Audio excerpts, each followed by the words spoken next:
រីត្រីស្ងោពោពកខាតបាំងព្រះចានថ្លាបងទុំថានឹងជីវ៉ាដែលឃ្លាតទៅ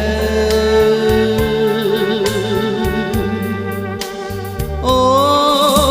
ឃ្លាតឆ្ងាយទ្រូងខ្វល់ខ្វាយគេងចាំមើលភ្លេអូនទៅទុំបងនៅសែនរលឹកពេកក្រៃ